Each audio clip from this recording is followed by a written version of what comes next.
Bonjour, bonsoir à tous et à toutes. Tout dépend, n'est-ce pas, de l'heure à laquelle vous nous suivez. Shalom. Malgré ces moments difficiles, il est vrai que nous passons par des moments tragiques où nous sommes confrontés à cette pandémie du Covid-19 qui décime notre pays et beaucoup de pays dans le monde entier. Ça fait des ravages dans beaucoup de pays. Malgré toutes ces choses, il est important, en tant qu'enfants de Dieu, nous puissions vaquer à la prière. Nous qui sommes en Europe, nous sommes au confinement. Le confinement a commencé depuis dimanche à 0h en Belgique. Et que ces moments du confinement nous aident à vaquer à la prière. Que ces moments du confinement nous aident à nous édifier spirituellement. Moi, je dis que ces moments du confinement a double bénéfique pour nous. Physiquement, ça nous aide, ça nous épargne de cette maladie. Ça nous permet de ne pas être à la merci de cette maladie. Ça nous épargne de beaucoup de choses, des dangers, des accidents. Et spirituellement par là, ces moments nous aident à nous ressourcer spirituellement. Nous qui sommes au confinement, laisse que ces moments nous aident à nous édifier mutuellement, comme la Bible nous les recommande. Que ces moments ne puissent pas être une occasion de chute pour nous vautrer dans la distraction, dans des choses qui n'honorent pas Dieu. Mais plutôt, ça doit nous pousser à avoir les regards fixés sur Jésus-Christ, qui est le maître des temps et des circonstances. Malgré tous ces vents, toutes ces tempêtes de calamités, seul Jésus a la capacité de pouvoir calmer cela. Comme il a apaisé la tempête qui faisait naufrage à la barque de Pierre. Il est le même, il n'a pas changé. Lui qui avait apaisé cette tempête, il est le même. Il est aussi capable de pouvoir mettre la paix, instaurer la paix dans cette nation. La Bible dit, si mon peuple sur qui est invoqué mon nom s'humilie, prie et cherche ma face, s'il se détourne de ses mauvaises voies, moi l'Éternel, je vais exaucer. Je vais me manifester. Il est important que nous puissions nous repentir. Ces moments nous appellent à la repentance. Il y a beaucoup de choses qui se passent en ces temps de la fin. Ce sont des signes des temps de la fin que Jésus-Christ avait prophétisé dans la Bible. Si vous lisez dans Matthieu 24, vous allez remarquer que la Bible avait déjà prédit ces choses. Il y aura des tremblements de terre, il y aura des famines, les temps seront difficiles, les moments seront difficiles. L'amour du plus grand nombre va se refroidir. Nous voyons déjà des tremblements de terre dans certains pays. Ce sont des signes. Et Jésus-Christ a dit, quand vous verrez ces choses, sachez que ce ne sera pas encore la fin. Il faut que la parole de Dieu, l'évangile, soit prêché dans tout le monde entier. C'est alors que viendra la fin. Donc, nous devons, en ces moments difficiles, prêcher la bonne nouvelle. Sur les réseaux sociaux, moi, les réseaux sociaux me servent comme un outil d'évangélisation. Prêchons les réseaux sociaux. Il y a des pays où l'évangile n'est pas encore prêché. Il y a des familles, il y a des maisons où l'évangile n'est pas prêché. Les gens ne croient pas en Dieu, mais à travers les réseaux sociaux, l'évangile entre partout. Là où nous ne pouvons pas avoir l'accès, dans des maisons où nous ne pouvons pas avoir l'accès d'y entrer, mais à travers les réseaux sociaux, la parole entre. La parole touche des âmes. Intercédons en faveur de ces âmes perdues, de ces âmes qui ne connaissent pas l'évangile, afin qu'ils ne puissent pas mourir dans l'ignorance. Il est important pour nous de vaquer à la prière. Il est important pour nous de nous édifier mutuellement par des réseaux sociaux en ces temps difficiles. Et la raison pour laquelle je suis là, pour essayer un peu de vous apporter la bonne nouvelle, qui est la vie éternelle. La Bible déclare que tout passera, mais la parole de Dieu ne passera jamais.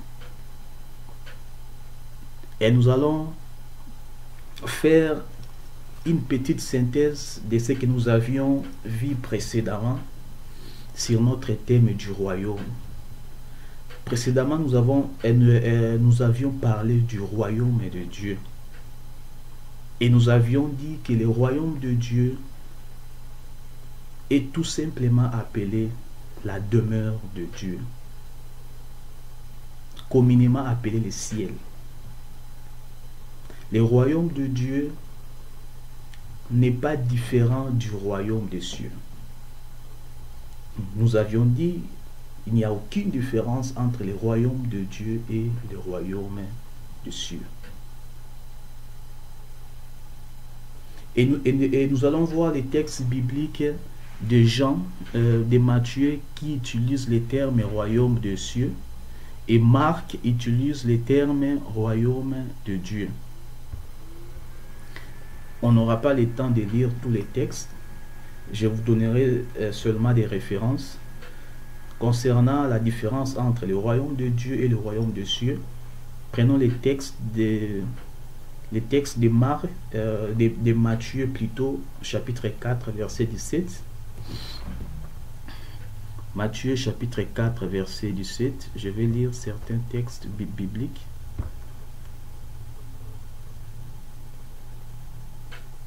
Matthieu 4, verset 17. La Bible dit, dès ce moment, Jésus commença à prêcher et à dire, répentez-vous, car le royaume des cieux est proche. Là, c'est Matthieu. Prenons encore, toujours Matthieu, chapitre 13, verset 31.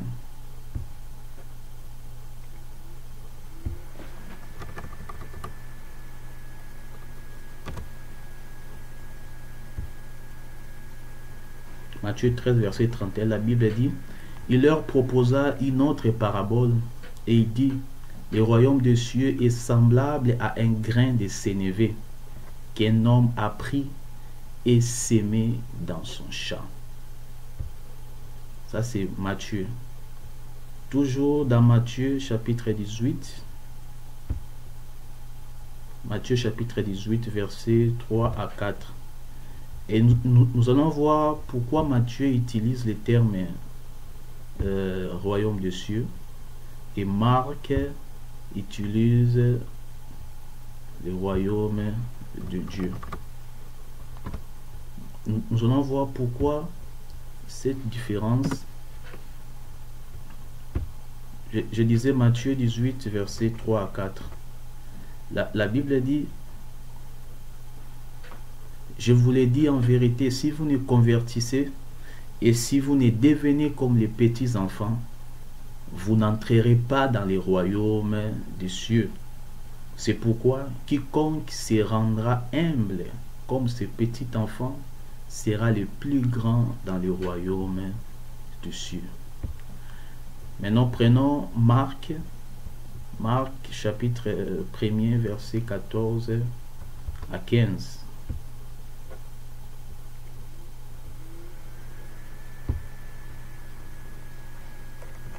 Après que Jean y était livré, Jésus alla dans la Galilée prêchant l'évangile de Dieu. Il disait, le temps est accompli et le royaume de Dieu est proche. Repentez-vous et croyez à la bonne nouvelle. C'est Luc, c'est Marc plutôt.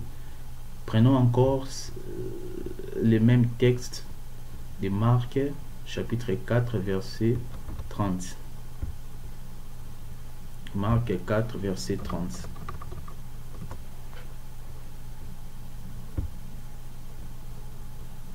Il dit encore, à quoi comparerons-nous les royaumes de Dieu?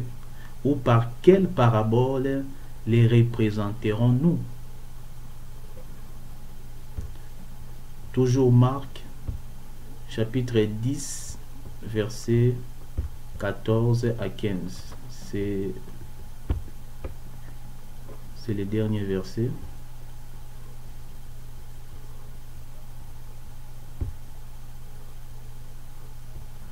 Marc chapitre 10, 14 à 15. Jésus, voyant cela, fut indigné et leur dit, laissez venir à moi les petits enfants et ne les en empêchez pas, car le royaume de Dieu est pour ceux qui leur ressemblent. Amen. Nous voyons ici, Matthieu utilise le royaume des cieux, mais Marc utilise de son côté le royaume de Dieu. Pourquoi? Selon les récits, Matthieu s'adressait à des juifs qui, on le sait, avaient une vénération extraordinaire pour les noms imprononçables de Dieu. Matthieu, les juifs, quant à eux, ils éprouvaient un profond respect pour les noms de Dieu. Ils ne prononçaient pas les noms de Dieu en vain. Ils évitaient même de jurer au nom de Dieu. Ils évitaient cela. Ils ne voulaient pas que quelqu'un puisse jurer au nom de Dieu. Pour eux, c'était un blasphème.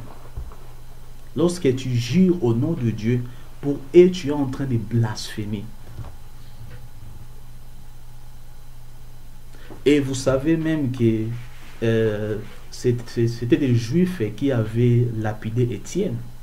Si nous lisons dans Actes chapitre 7, je crois, au verset 1er jusqu'à 50, pour bien comprendre l'histoire, vous remarquerez que les Juifs avaient lapidé Étienne pour avoir tout simplement prononcé le nom de Dieu. Étienne disait, je vis le ciel ouvert et le Fils de l'homme se tenant à la droite du Père. Donc, pour les Juifs, Étienne était en train de blasphémer. Et à travers ses propos, les Juifs étaient remplis de colère à travers ses propos. Et ils se jetèrent sur Étienne. Ils ont commencé à lapider Étienne pour avoir tout simplement prononcé le nom de Dieu, en disant que le Fils de l'homme, j'ai vu le Fils de l'homme assis à la droite de Dieu. Donc pour les Juifs, comme je viens de dire, ils éprouvaient un profond respect pour le nom de Dieu.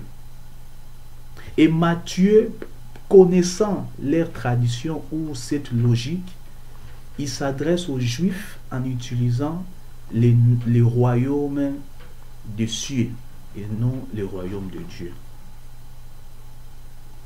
Donc, il n'y a aucune différence entre le royaume de Dieu et le royaume des cieux. Ces deux expressions, bien que différentes, mais expriment tout simplement le même concept. Il n'y a pas de différence.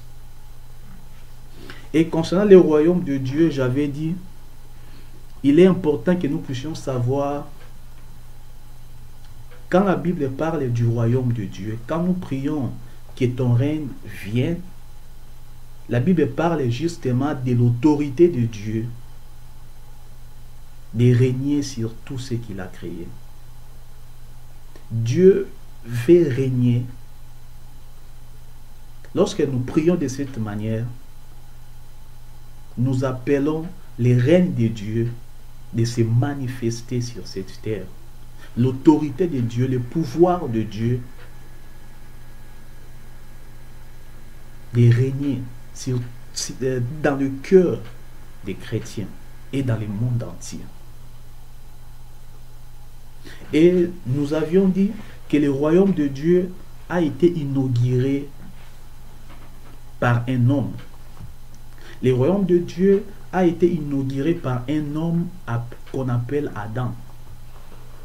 Adam qui était le représentant du royaume de Dieu sur cette terre. Adam était la manifestation, la représentation plutôt. J'aime utiliser ces termes. La représentation du royaume de Dieu sur cette terre était Adam. Et nous avions dit avant que Dieu crée les cieux et la terre, il était déjà roi. Ce ne sont pas les cieux et la terre qui ont fait de Dieu roi. Non, il était déjà roi. Maintenant, un roi sans royaume n'est pas un roi. Et il n'y a pas un royaume sans roi. Et c'est pourquoi Dieu a résolu de créer les cieux et de créer également la terre. Et il a choisi d'aménager le ciel, là où il a placé son empire, là où il a placé sa demeure, là où il va siéger, il va dominer. La terre était inhabitée, il n'y avait pas de gens sur cette terre lorsque Dieu avait créé. De même, le ciel était inhabité. Dieu maintenant est roi. Il devait maintenant dominer. Mais il n'y avait pas de peuple sur lequel il doit dominer. Et c'est pourquoi il a décidé de créer les anges dans les cieux. Il décide de créer les anges sur lesquels il doit commander, il doit donner des ordres. Et c'est pourquoi il avait créé les anges. Et sur cette terre, il n'y avait pas de gens. Dieu voulait aussi placer son empire sur cette terre. Il voulait aussi dominer sur cette terre, assujettir.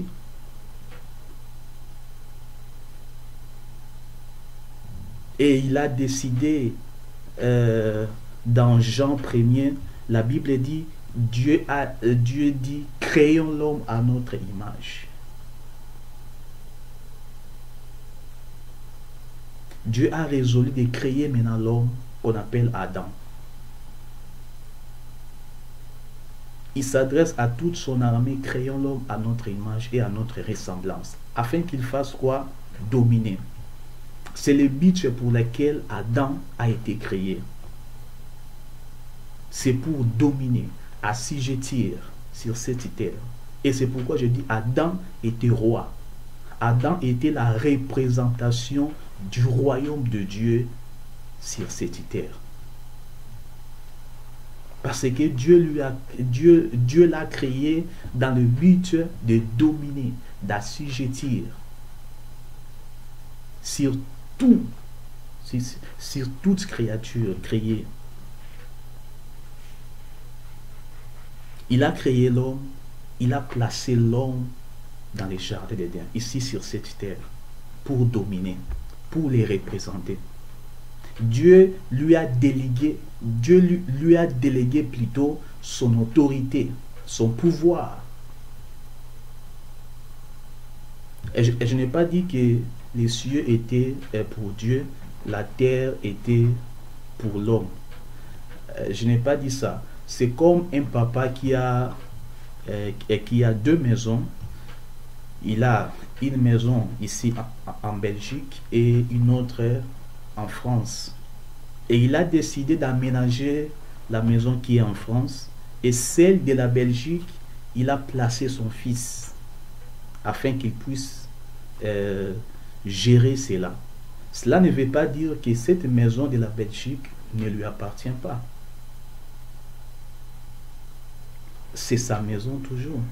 Mais il a juste confié la responsabilité à son fils de pouvoir assumer cette responsabilité. Donc Dieu a donné la terre à l'homme afin d'assumer la responsabilité. Et c'est pourquoi vous voyez, la Bible dit, les cieux est la demeure de Dieu. Mais il a donné la terre au Fils des hommes. Donc je disais, Adam était le représentant de Dieu sur cette terre. Dieu voulait qu'il puisse dominer sur tout ce qu'il a créé. Dieu voulait qu'il puisse assujettir. Donc Dieu voulait, de la même manière que lui, Dieu domine dans les cieux, de la même manière que lui, Dieu commande dans les cieux, de la même manière que Adam aussi devait dominer. C'est-à-dire même structure, même administration, même pouvoir. Mais malheureusement, Adam, lui qui devait dominer, lui qui devait assujettir, à travers les péchés, il s'est volontairement assujetti au diable. Adam a perdu le royaume de Dieu. Le diable est venu tenter Adam, lui disant, si tu manges le fruit de cet arbre, il est venu d'abord auprès de la femme. Il dit, si vous mangez le fruit de cet arbre, vous deviendrez comme Dieu. Mais moi, ce qui me préoccupe ici, c'est du fait que Adam n'avait pas compris qui il était. Adam devait savoir qu'il était Dieu. Que dit la Bible? La Bible nous appelle Dieu. Adam est venu lui dire que tu es Dieu. Prenons un texte biblique pour essayer un peu d'illustrer ce que nous sommes en train de dire. Adam devait savoir qu'il était Dieu.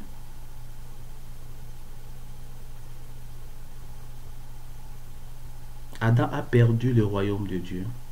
Il a perdu l'autorité. Il a perdu la nature qu'il avait de Dieu à cause du péché. Et alors Satan est devenu donc le prince du monde sans être qualifié de roi.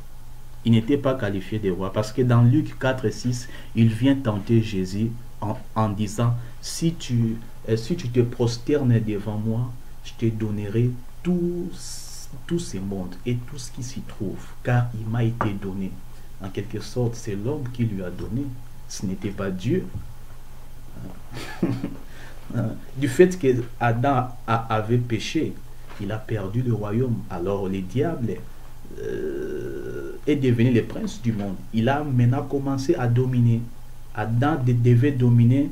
Maintenant c'est le contraire. C'est maintenant le diable qui a pris le pouvoir. Et c'est pourquoi dans Luc 4,6, il vient tenter Jésus en lui disant, je te donnerai tout ce qui est dans ce monde, car il m'a été donné. Alors que ce n'était pas lui qui était, ce n'était pas Dieu qui lui a donné. Donc je disais, la Bible nous appelle Dieu. Dans Genèse plutôt 3, verset 17.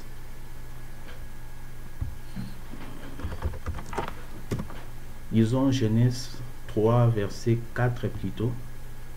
Genèse 3, verset 4.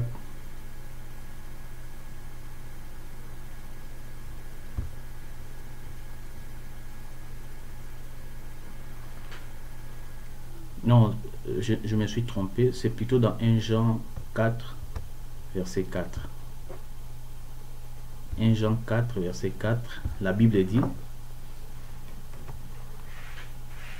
vous petits enfants, vous êtes de Dieu, et vous les avez vaincus, parce que celui qui est en vous est plus grand que celui qui est dans le monde.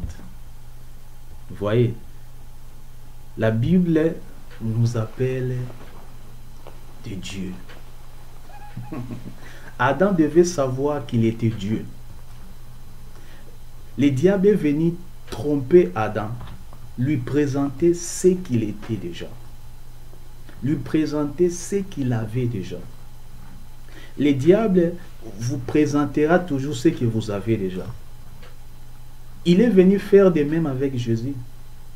Il a présenté à Jésus ce qu'il avait déjà. Il dit, si tu te prosternes, je te donnerai tout ce monde et tout ce qui s'y trouve. Il ne savait pas qu'il s'adressait au Créateur, à celui qui a créé le monde. Vous êtes de Dieu. Vous êtes créés à l'image de Dieu. La Bible dit tel qu'il est, tel que nous sommes, tel que Jésus est, tel que nous aussi nous sommes. Nous sommes de Dieu. Adam devait savoir qu'il est Dieu. Il devait garder son identité chrétienne. C'est ce que vous savez, les diables ne nous jalousent pas parce que nous sommes riches. Non, les diables nous jalousent à cause de notre identité. Le diable est jaloux de notre identité chrétienne. Être chrétien, c'est une position extraordinaire. Être chrétien, c'est... Je ne sais pas comment expliquer cela. C'est être roi. Adam devait savoir qu'il était Dieu. Un chien n'engendre pas d'autres choses. Un chien ne peut pas engendrer un chat et vice-versa. Un chien n'engendre que des chiens. Un poulet, un chat aussi n'engendre que des chats. Un poisson n'engendre que des poissons. Et un Dieu n'engendre que des dieux. La Bible dit que nous sommes de Dieu. Mais nous mourons comme des hommes. Adam devait savoir qu'il était Dieu. Il devait savoir qu'il est Dieu. Il devait se conformer à ce que Dieu lui a dit. Les gens veulent aller de l'avant de façon dont ils sont tellement pressés. Ils veulent réussir. Ils veulent aller de l'avant. C'est le souhait de tout homme qui vit. Tout homme souhaite prospérer. Mais Dieu bénit au temps marqué par lui-même. Dieu agit en son temps. Il y a des gens aujourd'hui qui ont touché au fétiche. Parce que le diable les a proposés. Le diable leur a dit, si tu te prosternes, si tu me sers, je te donnerai ceci. Bien-aimé, que personne ne te dise, fais ceci, fais cela pour être béni. Non, tu es déjà béni. Tu es déjà béni. Dieu t'a déjà béni. Il est question du temps. Il est question de la foi. C'est à toi maintenant de proclamer ces choses. Il y a des bénédictions dans la parole de Dieu à notre égard. Il y a des bénédictions, il y a des promesses qui ont été faites à notre égard dans la parole de Dieu. Il est question du temps. Dieu te veut d'abord croître spirituellement. Ce qui préoccupe Dieu, ce n'est pas d'abord la croissance spirituelle, mais c'est plutôt la croissance, excusez-moi, ce qui préoccupe Dieu, ce n'est pas d'abord la croissance matérielle ou financière, mais c'est d'abord la croissance spirituelle. Et c'est pourquoi la Bible dit, cherchez premièrement le royaume des cieux. Les gens veulent prospérer financièrement, mais spirituellement, ils sont encore bébés. Ils ne connaissent rien de Dieu. Même un verset biblique, il n'en a pas en tête. Un chrétien, mais tu veux aller de l'avant financièrement. La Bible dit, aussi longtemps que l'héritier est encore enfant, il ne diffère en rien d'un esclave. Il y a des bénédictions que Dieu a déjà préparées d'avance, avant que nous venions sur cette terre. Il avait tout planifié. Jésus-Christ a dit, sur la croix, il a tout accompli. Et tu n'as pas à faire autant d'efforts pour hériter tes promesses. Tu dois juste mettre la parole de Dieu en action. Proclamer la parole de Dieu chaque jour. C'est ça la foi, parce que la foi vient de la parole de Dieu. Quand tu n'as pas la parole de Dieu, aussi longtemps que tu es bébé spirituellement, aussi longtemps que tu ne veux pas grandir spirituellement, quoique tu as des bénédictions dans la Bible, quoique Dieu a tout fait, quoique tu es le propriétaire de ce que Dieu a investi pour toi, aussi longtemps que tu demeures bébé, tu ne veux pas croître spirituellement, tu resteras un esclave. C'est ce que la Bible nous dit. Un héritier n'a pas besoin d'être délivré pour hériter ses promesses. Il a besoin plutôt de la maturité. Il a besoin du temps pour croître. Un héritier qui est bébé, il ne saura pas gérer son héritage. On doit attendre qu'il grandisse. On doit lui laisser le temps de croître. Quand il sera grand, quand il deviendra maintenant fils, c'est alors qu'il pourra hériter ses promesses, son héritage. De même avec Dieu. Dieu veut que nous puissions quitter le stade d'enfance pour devenir fils. Il veut que nous puissions devenir fils, c'est-à-dire avoir la maturité. Il est question du temps. Ne te précipite pas. Attends les temps de Dieu. Attends les moments opportuns par Dieu. Dieu a déjà tout fait pour toi. Jésus a beaucoup investi dans notre vie. Il a fini son travail sur la croix. Il a tout accompli. Il est question du temps. Il est question du processus. C'est-à-dire, tu dois aspirer aux choses célestes.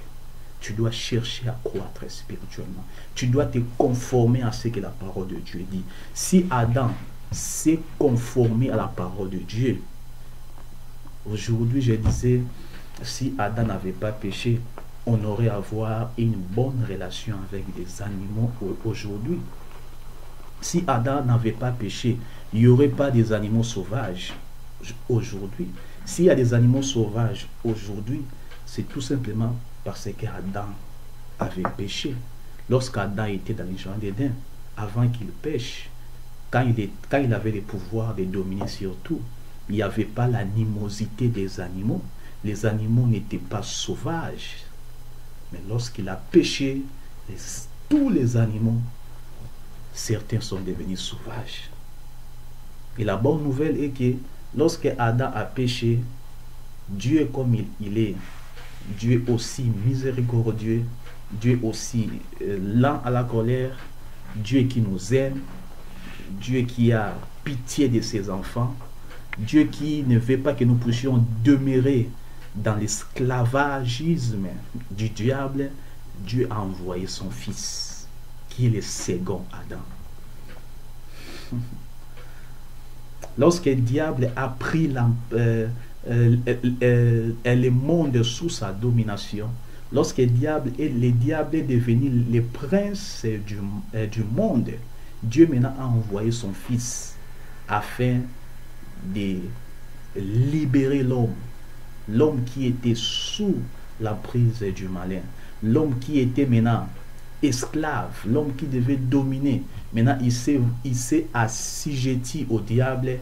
Dieu maintenant a envoyé le second Adam pour délivrer cet homme-là qui avait perdu le royaume.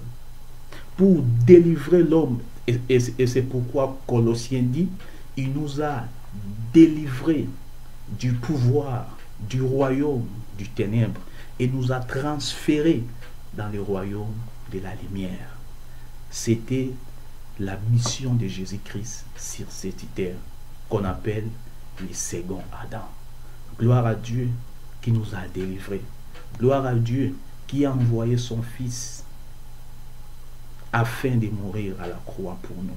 C'est pourquoi chaque jour, nous devons célébrer cette victoire.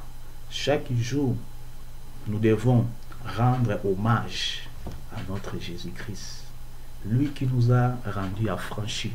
Nous qui étions jadis esclaves, à travers l'œuvre de la croix, nous devenons affranchis. Et je voudrais dire quelque chose. Lorsque le diable est venu tenter Adam, la Bible dit que la femme vit que l'arbre du jardin était agréable à manger, à voir. Attention à tout ce que nous voyons. Tout ce qui brille n'est pas de l'or. J'aime ces versets. J'aime ces versets bibliques.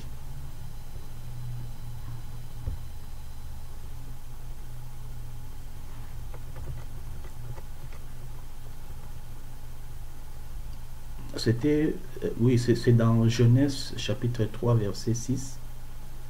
La Bible dit, la femme vit que les fruits de l'arbre étaient bons à manger, agréables aux yeux, et qu'il était précieux pour ouvrir l'intelligence. Bien aimé, attention à ce que nous voyons. Vous savez, le diable nous attaque à partir de l'extérieur, en utilisant nos 5 sens, pour influencer maintenant notre foi. C'est ainsi que nous devons faire attention à ce que nous voyons. À qui nous prêtons l'oreille. Celui à qui tu prêtes l'oreille, tu lui donnes un pouvoir. Il peut un jour influencer, il peut un jour influencer ta vie en s'aimant quelque chose qui pourrait, n'est-ce pas, ébranler ta foi. Et c'est pourquoi la foi est l'élément vraiment capital dans la Bible. Même en ces temps tragiques, dramatiques, la Bible nous exhorte toujours à garder notre foi. La Bible dit que votre cœur ne se trouble point. Si Dieu avait prédit ces choses dans la Bible, avait prophétisé que dans des temps de la fin, il y aura ceci, cela, c'est tout simplement pour nous mettre en garde. C'est tout simplement pour nous prévenir que lorsque ces choses arriveront, que votre cœur ne se trouble point, que votre foi ne soit pas ébranlée. Restez inébranlable dans la foi. Dieu ne nous a pas promis de mauvaises choses. Il nous a juste prévenu que mes enfants, faites attention.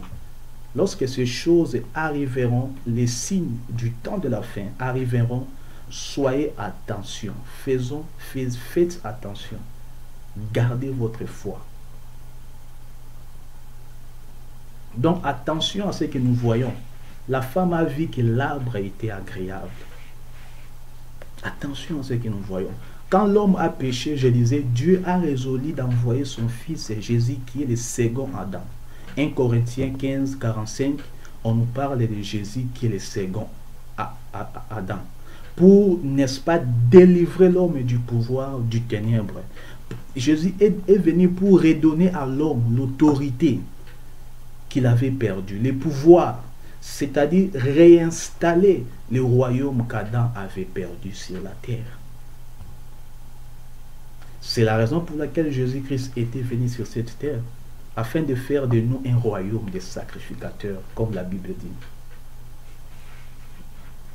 Apocalypse 1er verset 5 à 6 en parle.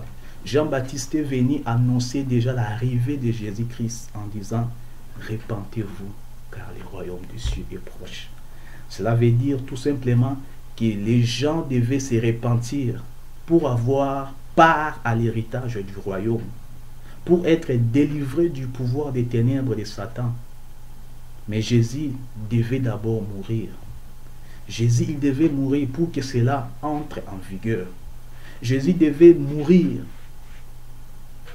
pour que tout ce qu'il a investi puisse entrer en vigueur. Car la Bible dit, un testament en effet n'est valable qu'en cas de mort, puisqu'il n'a aucune force tant que le testateur vit. Voir Matthieu, Hébreux plutôt 9 à 16 à 17. Donc Jésus devait mourir.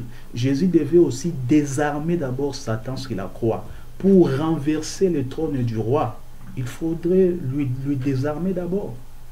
Jésus ne pouvait pas venir faire accomplir tout et laisser Satan avec son armée. Et laisser Satan comme ça régner. Non, Jésus devait d'abord mourir. Et par sa mort, il a délivré, il nous a délivrés. Par sa mort, il nous a donné le royaume que nous avions perdu. Donc, quand nous parlons du royaume de Dieu, il y a deux aspects ici à considérer. Il y a l'aspect à venir ou éternel, et l'aspect maintenant. Parlons de l'aspect maintenant du royaume. L'aspect maintenant du royaume, c'est-à-dire le royaume est déjà parmi nous. Comme nous l'a dit Matthieu 3, verset 2. Jésus disait, répentez-vous car le royaume des cieux est proche. Et puis au chapitre 12, le verset 28, il est écrit, si c'est par l'Esprit de Dieu que je chasse les démons, le royaume de Dieu est donc venu vers vous. Comprenons que cet aspect du royaume a été réinauguré, si je peux dire. il a été réinauguré ou réinstallé avec la venue de Jésus-Christ sur la terre. Parce que l'homme l'avait perdu. C'est pourquoi Jésus est venu réinstaller encore ce royaume de Dieu sur la terre. Mais ce royaume, nous ne le voyons pas encore en entier. Car son royaume n'est pas véritablement établi sur cette terre. Et nous tous qui appartenons à Jésus-Christ sommes effectivement les représentants de Dieu. Nous sommes des ambassadeurs du royaume de Dieu sur cette terre. Tu es l'ambassadeur. Tu es les représentants de Dieu sur cette terre. Car Jésus a réinstallé ce royaume-là pour nous. 2 Corinthiens, je crois, chapitre 5 à 20, nous appelle ambassadeurs du royaume. Il est important que nous puissions voir ça. 2 Corinthiens 5, verset 20. La Bible dit, car Dieu était en Christ, réconciliant les mondes avec lui, en n'imputant point aux hommes leurs offenses, et il a mis en nous la parole de la réconciliation. Nous faisons donc les fonctions d'ambassadeurs pour Christ, comme si Dieu nous exhortait par nous. Vous voyez, nous faisons donc l'ambassadeur pour Christ. Tu es l'ambassadeur de Dieu sur cette terre. Tu es le représentant de Dieu sur cette terre. Jésus compte sur toi afin que son influence s'étende partout là où nous sommes, s'étende dans le monde entier. Il compte sur toi de la même manière que l'ambassadeur représente les pays, représente son pays, l'ambassadeur de la RDC ou du Congo. Ici en Belgique, il représente la RDC. De la même manière que toi, tu es le représentant du royaume et de Dieu. Dieu compte sur toi car tu es son ambassadeur. Il est important que nous puissions propager la bonne nouvelle. Je disais, il y a plusieurs façons de propager la bonne nouvelle. Même celui qui chante à l'église, partout ailleurs, sur les réseaux sociaux, même cette maman-là qui fait les nettoyages à l'église, qui essuie les bancs, c'est une servante de Dieu. nous sommes tous des disciples de Jésus-Christ. Et c'est pourquoi en ce moment du confinement, nous devons vaquer à la prière. Étant ambassadeurs, nous devons faire notre fonction. Nous devons faire notre fonction. Et prochainement, nous verrons les fonctions de l'ambassadeur. Et nous verrons comment être un bon ambassadeur du Christ. Que Dieu nous prête la vie et nous en parlerons à la prochaine occasion. Pour aujourd'hui, que le Seigneur vous bénisse, que le Seigneur restaure des vies, que le Seigneur puisse accorder sa paix aux familles endeuillées, aux familles, à toute personne qui est accablée par des soucis, à toute personne qui est accablée par des problèmes, à tous les cœurs meurtris, que le Seigneur console les cœurs meurtris, que le Seigneur agisse puissamment à tous ceux qui sont malades, à tous ceux qui sont atteints du Covid-19. La Bible déclare, il est le médecin par excellence. Cet homme avait dit, Seigneur, je n'ai pas besoin que tu entres sous mon toit, mais dis seulement un mot là où tu es, mon serviteur sera guéri. Là où tu es, que le Seigneur dise un mot, que le Seigneur opère un signe, des prodiges, afin que tu sois totalement restauré, afin que tu sois totalement rétabli. Je compte sur la grâce de Dieu.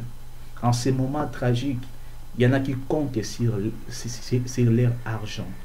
Il y en a qui comptent sur les hommes. Mais nous comptons sur la grâce de Dieu par la prière.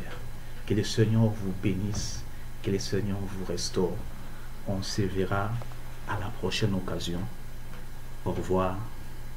Bonne soirée, bonne journée. Tout dépend de l'heure à laquelle vous êtes. Que le Seigneur vous bénisse. C'est frère Marley de l'église Nouvelle Jérusalem d'Alost.